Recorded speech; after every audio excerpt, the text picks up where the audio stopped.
बिस्मिल्लाहिर्रहमानिर्रहीम। अस्सलाम वालेकुम नाज़रीन, आप यूट्यूब चैनल देख रहे हैं। मैं इमरान खान हूँ। अब तक की जो सबसे बड़ी खबर है, जो बड़ी डेवलपमेंट है, वो मैं आपके साथ शेयर कर देता हूँ। रात गए ये खबर आई थी और इंतहाई अफसोसनाक मनाज़िर आए थे। मैं आपको इसके सारे पहलू बता दूंगा कि एक्चुअली ये सारी कहानी है क्या। एक तो ये है कि इंतज़ार हुसैन पंजूथा साहब, जो इमरान खान साहब के तर्जुमान और इमरान खान साहब के फोकल पर्सन है जब से वो जेल में गए हुए हैं, और इन्होंने इमरान खान साहब के साथ सबसे ज़्यादा मुलाकातें जेल में जाकर की हैं। अब वहाँ कोई मुलाकात खुफिया तो होती नहीं है। अभी मैंने आपको पिछले वीलॉग में बताया कि पाकिस्तान तहरीक इंसाफ के लोग बताते हैं कि वो मुलाकातें कैसे होती हैं, एक एक चीज़ को रिकॉर्ड किया जाता है। मेरे अपने सोर्सेज ने भी मुझे बताया और इमरान खान साहब इस बात को जानते हैं कि इमरान खान साहब का एक एक जुमला, हालांकि वहाँ पे अगर उनको एक छींक भी आए तो वो भी रिकॉर्ड हो जाती है और वो पहुँच जाती है जहाँ पहुँचाई जानी होती है। बहरहाल इमरान खान साहब को जब भी मिलवाया जाता है तो कोई ना कोई सुन रहा होता है या कोई ना कोई रिकॉर्डिंग हो रही होती है। ऐसा नहीं है कि वो इंडिपेंडेंटली अपने लोगों से मिले, जैसे कि नवाज शरीफ या जरदारी या बाकी सियासतदान मिलते हैं। ऐसा नहीं है। ये सहूलत बाकियों के लिए थी, इमरान खान के लिए ये सहूलत मैसर नहीं है। बहरहाल इंतज़ार हुसैन पंजूथा साहब को 8 अक्टूबर को अगवा कर लिया गया था और पूरा पाकिस्तान जानता है कि क्यों अगवा किया गया। और इस बीच में कोशिश की गई कि इमरान खान साहब की मुलाकातें बंद हो जाएं, और उसका हिस्सा भी थे इंतज़ार पंजूथा साहब। उनके पास ये इन्फॉर्मेशन थी कि इमरान खान साहब मज़ीद क्या क्या चाहते थे। फिर उन्हें अगवा कर लिया गया। अब 25 दिन के बाद वो बाजियाब हुए हैं इंतज़ार पंजूथा साहब, और एक कहानी बनाई और कहानी सुनाई गई है। वो जो कहानी मीडिया के ज़रिए से बनाई और सुनाई गई है वो मैं आपको बता देता हूँ। एक्चुअली कहानी जो पुलिस ने बनाई, फिर आपको उसके फैक्ट्स मैं आपको बताता हूँ। कहानी ये कहती है, जो तर्जुमान है पुलिस का, उसके मुताबिक हसन अब्दार में नाकाबंदी की थी, मशकूक गाड़ी आई, उसको रोका तो गाड़ी में सवार अगवाकारों ने पुलिस पर फायरिंग शुरू कर दी और एक शख्स को अगवा करके लोग लेकर जा रहे थे अगवाकार। पुलिस ने जवाबी फायरिंग की। अगवाकार जो है वो मगवी को और गाड़ी को छोड़कर भाग गए। उसके बाद ये एक वीडियो जारी की गई, यानी ये कहानी है पुलिस की। तो हमने जाके बंदे से पूछा। अब वहाँ पे पुलिस जो है वो वीडियो बनाती है और वीडियो बनाकर उसको फौरी तौर पे पोस्ट कर दिया जाता है, वो पब्लिक हो जाती है। अब इस कहानी में कुछ गलतियां हुई हैं। कहाँ गलतियां हुई हैं जिन्हें दुरुस्त करना चाहिए था। नंबर 1, एक्टिंग बिल्कुल फारग थी। जिस पुलिस वाले की ड्यूटी लगाई गई, मुबैना तौर पे थोड़ा अर्सा पहले इसको यहाँ पे लेकर आया गया है इस थाने में, क्योंकि यहाँ वकूआ बनना था तो यहाँ पे कुछ अर्सा पहले आया ये बंदा। तो इसकी एक्टिंग बिल्कुल फारग थी, वो एक्टिंग बेचारा कर नहीं पाया। इसके जो सवालात थे वो बचगाना थे और स्क्रिप्टेड लग रहे थे पहले से ही। फिर इसने पूछा कि आपका नाम क्या है। इंतज़ार पंजूथा था, वहाँ पे ऐसे पीछे हाथ उनके बंधे हुए थे, पाँव भी बंधे हुए थे। अच्छा, पाँव नहीं बांधे जाते, क्योंकि मैं ट्रैवल करता रहा हूँ, 6 दफ़ा मुझे ट्रैवल करवाया गया, तो पाँव नहीं बांधे जाते, हाथ बांधे जाते हैं, ये बात ठीक है। आंखों पे पट्टी बांधी जाती है, सर पे एक बोरा चढ़ा दिया जाता है, हाथ पीछे बांध दिए जाते हैं। बाद औक़ात 1-2 दफ़ा ऐसा भी है कि आगे भी बांध दिए गए, एक आध दफ़ा हाथ नहीं भी बांधे गए, ऐसा भी हुआ। तो बहरहाल ये इंतज़ार पंजूथा साहब को बांधा हुआ था और ये पूरा स्क्रिप्टेड लग रहा है, क्योंकि वहाँ उसने नाम पूछा तो इंतज़ार हुसैन पंजूथा साहब ने कहा कि इंतज़ार मेरा नाम है। उसने कहा आपका नाम क्या? उन्होंने कहा इंतज़ार। तो उसने दोहराया कि इंतज़ार हुसैन नाम है। उसे कैसे पता चला कि इंतज़ार के बाद हुसैन आता है? और वो ये साबित कर रहा था या शो कर रहा था अपनी वीडियो में कि मैं इस शख्स को जानता ही नहीं, मुझे पता ही नहीं है ये वकील है या ये वो बंदा है जिसको पूरा पाकिस्तान ढूंढ रहा है। ये कितना नकम्मा पुलिस वाला है इंस्पेक्टर, जिसे ये नहीं पता कि ये शख्स जो गाड़ी में मिला है इसको पूरा पाकिस्तान ढूंढ रहा है, इसके ऊपर केसेस चल रहे हैं, पूरा पाकिस्तान का सोशल मीडिया इस पे भरा पड़ा है। वो वीडियो तो बना रहा है लेकिन वो अनजान बन रहा है कि मैं इसको नहीं जानता। फिर नाम पूछता है आपका नाम क्या है, उन्होंने बोला इंतज़ार। अच्छा, इंतज़ार हुसैन। तो जब इंतज़ार हुसैन बोल दिया तो इसका मतलब है उसे पहले से पता था कि इंतज़ार हुसैन पंजूथा है जी मेरे पास। पूरा नाम उसने खुद ले लिया, ये भी एक गलती की उसने। फिर जनाब वो थाने में बिठाकर, अब इंतज़ार साहब रो रहे हैं, उनकी बुरी हालत है। मैं समझ सकता हूँ, ये बहुत तकलीफ़देह मरहला होता है। जिस शिद्दत का उन्होंने सामना किया है मैं उसका अंदाज़ा कर सकता हूँ। इंसान बुरी तरह टूट जाता है। ये 25 दिन नहीं है, 25 साल है। जो लोग जेलों में गए ना वो शुक्र करें अल्लाह का, बल्कि वो भी नहीं करना चाहिए। अल्लाह की नाशुक्री किसी हाल में नहीं करनी चाहिए। जो लोग जेलों में गए वो तकलीफ़ कुछ भी नहीं है, कुछ भी नहीं है वो तकलीफ। ये जो कैदे तन्हाई के अंदर ऐसे अगवा करके डाल दिया जाता है ना, वो जिस लेवल का टॉर्चर और ज़हनी टॉर्चर है आप उसका अंदाज़ा नहीं लगा सकते। जो लोग उस टॉर्चर से गुजरे हैं वो ये बताते हैं और सबको इस बात का अंदाजा है और मेरा उनके साथ कंसेंसस है कि ये 1 साल 1 दिन के बराबर होता है, इतनी तकलीफ होती है इसमें। तो इंतजार पंजूथा साहब जैसे मजबूत आदमी की आपने हालत देखी कि क्या बना दी, तो ये बहुत मुश्किल है। मैं इसको समझ सकता हूं, उनकी तकलीफ को मैं जान सकता हूं। अब पाकिस्तान का बच्चा बच्चा जानता है कि इंतजार पंजूथा साहब गायब है, लेकिन वो पुलिस वाला जो है वो ये शो कर रहा है कि जैसे मुझे नहीं पता और कहता है जी हम तो आपके लिए फरिश्ते बन के आ गए।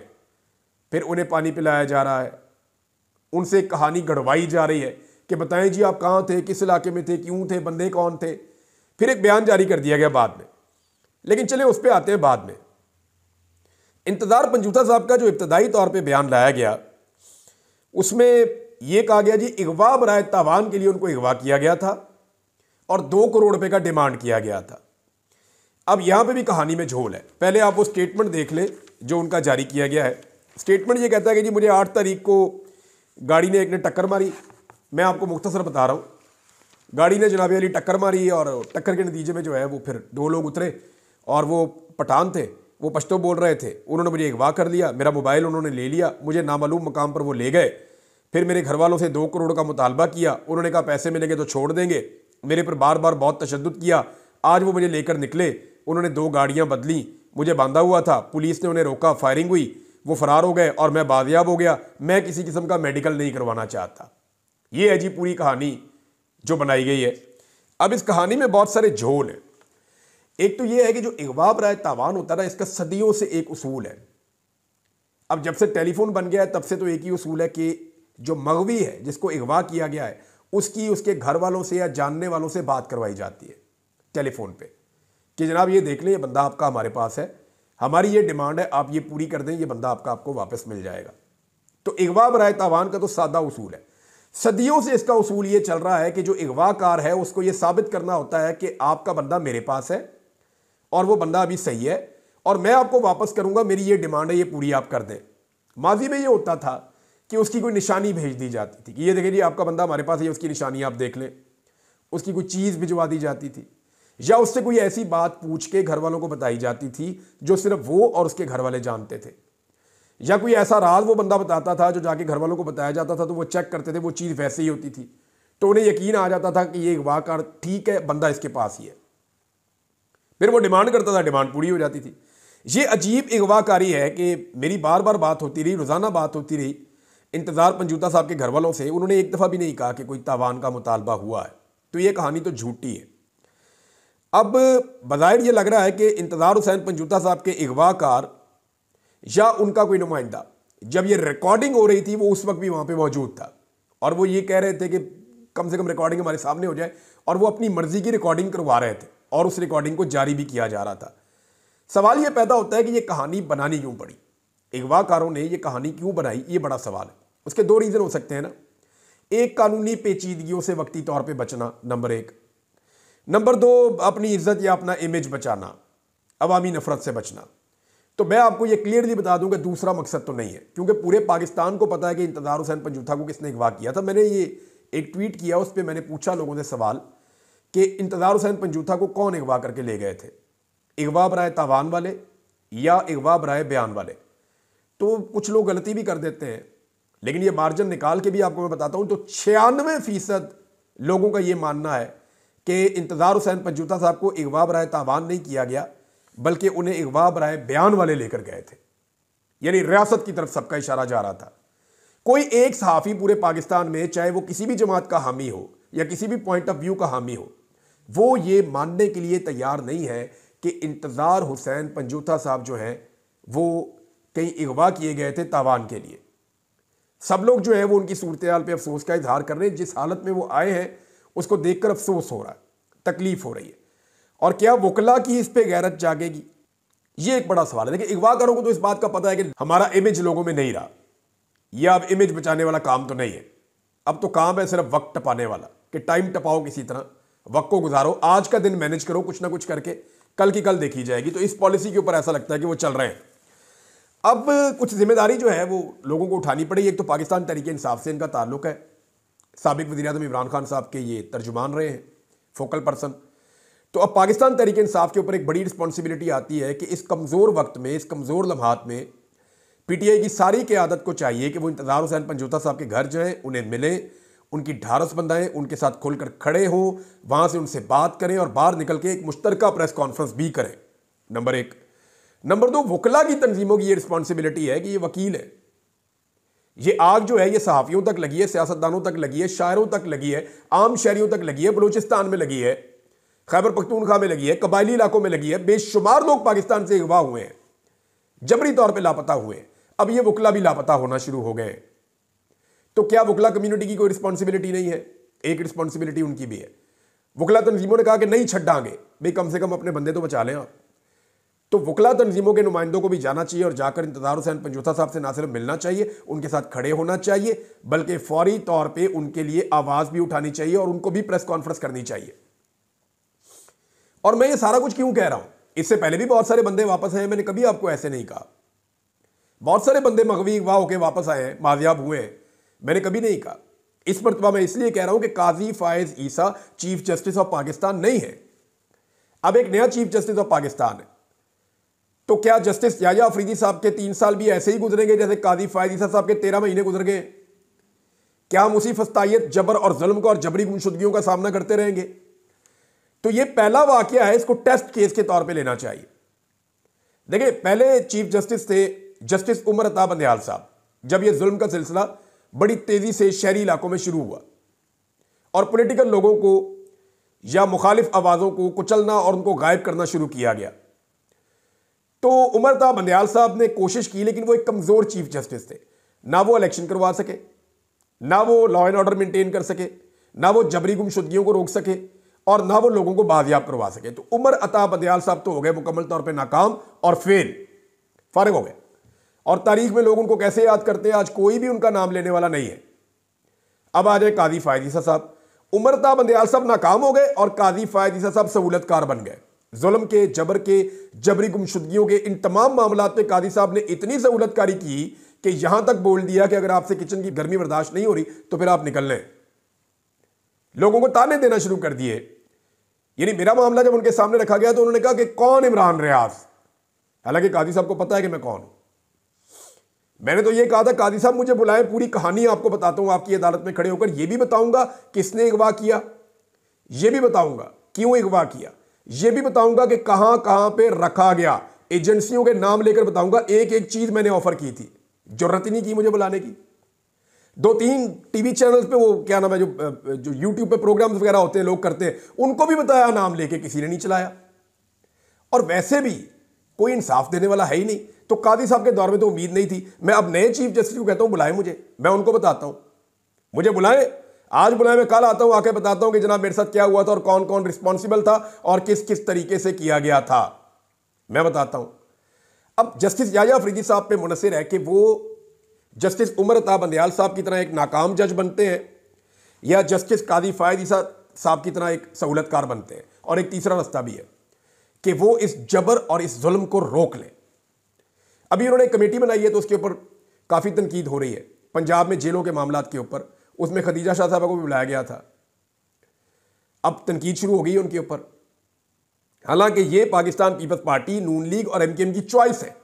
जो चीफ जस्टिस इस वक्त पाकिस्तान में मौजूद है, ये एमकेएम की, पीपल्स पार्टी की और मुस्लिम लीग नून की, यानी जरदारी खानदान, शरीफ खानदान और एमकेएम, इन तीनों की चॉइस है। एमकेएम बोले तो एस्टेब्लिशमेंट की, जरदारी खानदान की और शरीफ खानदान की चॉइस है मौजूदा चीफ जस्टिस।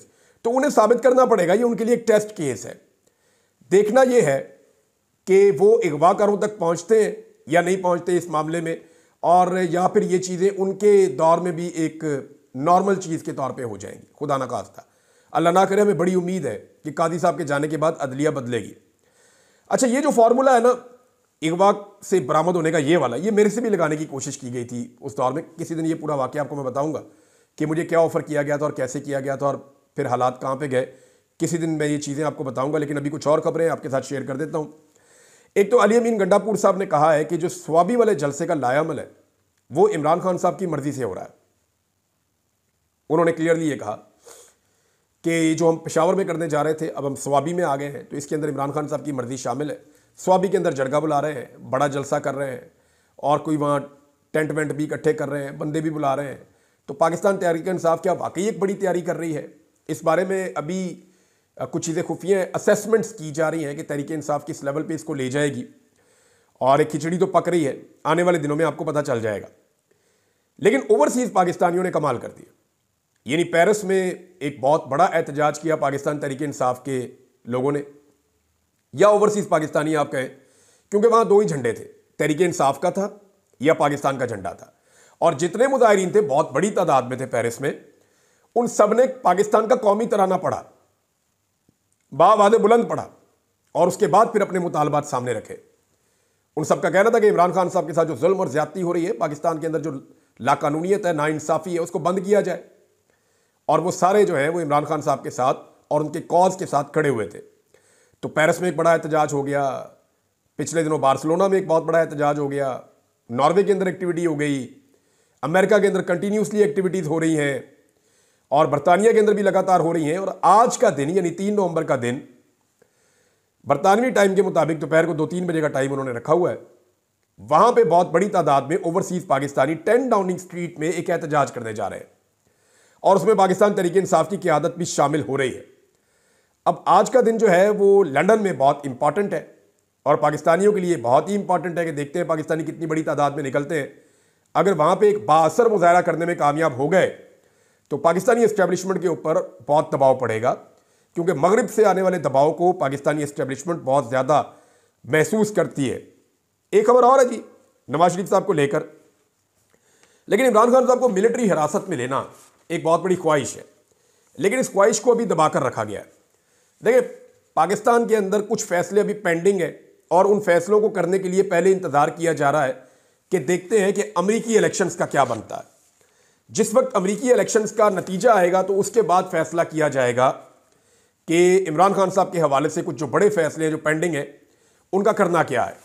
PIA को खरीदने में दिलचस्पी जाहिर की है नवाज शरीफ साहब ने। देखें, ये वो मुल्क है जहां पे 40 अरब रुपए की मुबैना तौर पे फायरवॉल का काम किया गया था। खबरें यही आई थी ना, 40 अरब रुपया लगा दिया जी, फायरवॉल आ गई जी, अरब रुपया लगा दिया फायरवॉल के ऊपर जी।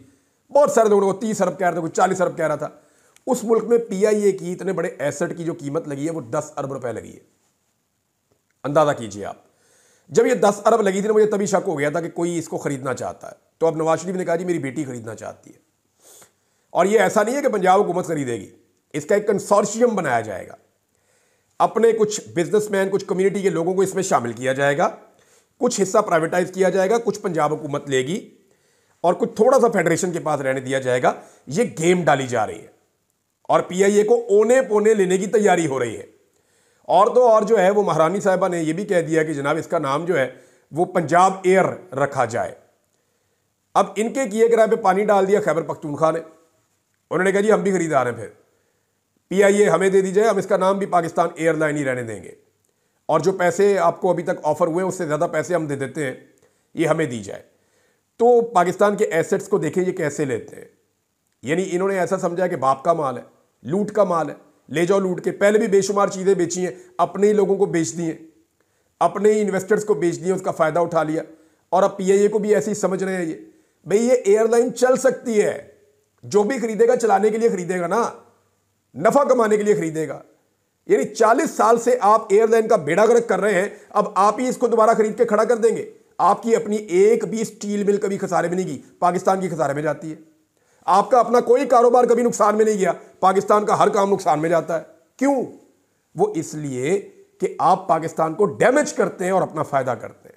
कन्फ्लिक्ट ऑफ इंटरेस्ट है। अरे इसमें जुल्फी बुखारी साहब ने एक डेवलपमेंट है वो मैं आपके साथ शेयर कर देता हूं कि ऑक्सफोर्ड यूनिवर्सिटी में जो इलेक्शन हो रहा था चांसलर का, उसमें से इमरान खान साहब का नाम जो है वो हतमी फहरिस्त में शामिल नहीं किया गया था। इस पे जुल्फी बुखारी साहब जो हैं उन्होंने कानूनी तौर पर ऑक्सफोर्ड यूनिवर्सिटी से वजूहात मांग ली है। अब ये कानूनी कार्रवाई ये शुरू हो गई है, इसकी डिटेल्स आपके साथ शेयर करेंगे बाद में। अब तक के लिए इतने, अपना ख्याल रखिएगा, अपने इस चैनल का भी। अल्लाह हाफ़िज़।